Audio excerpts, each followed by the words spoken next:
Studio Delhi, ताना studio Delhi.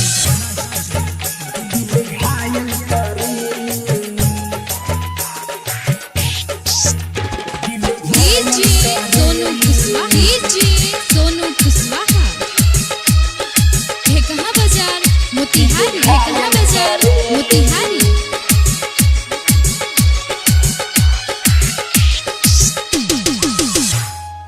Recording पर तराना म्यूजिक। देखी के तिरछी नजर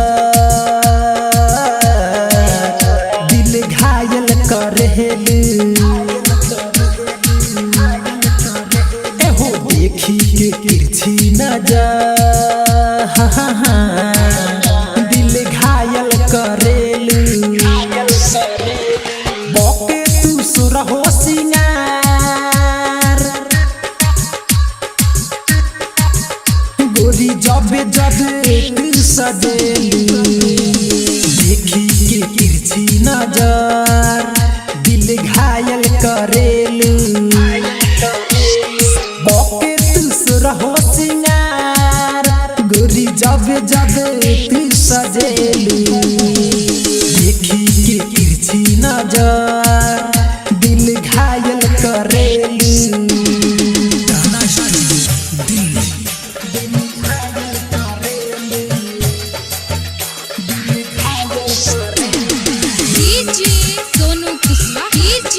सोनू कुशवाहा है कहाँ बाजार मोतिहारी, है कहाँ बाजार मोतिहारी।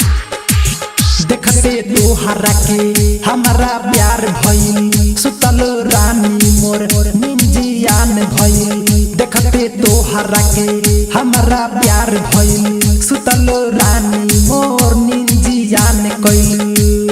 हाँ हाँ हाँ हाँ देखी के तिरछी नजर दिल घायल करेलू। बके तू सुरहो सिंगार गोरी जब तू सजेलू, देखी के तिरछी नजर दिल घायल करेलू। बके तू सुरहो सिंगार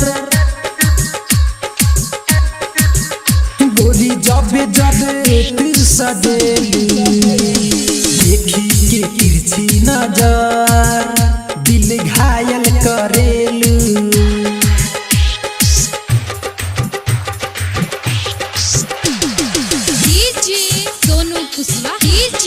सोनू कुशवाहा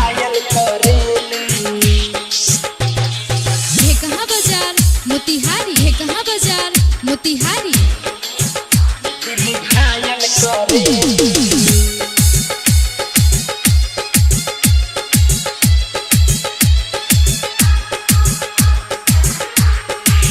जखमी जयराम कहे दिल ले गइलू हो, परदीप प्रेमी के चैन चुरैलू हो। जखमी जयराम कहे दिल ले गइलू हो, परदीप प्रेमी के चैन चुरैलू हो। हाँ हाँ हाँ हाँ देखी के तिरछी नजर दिल घायल करेलू। बके तू सुरहो सिंगार गोरी जब तू सजे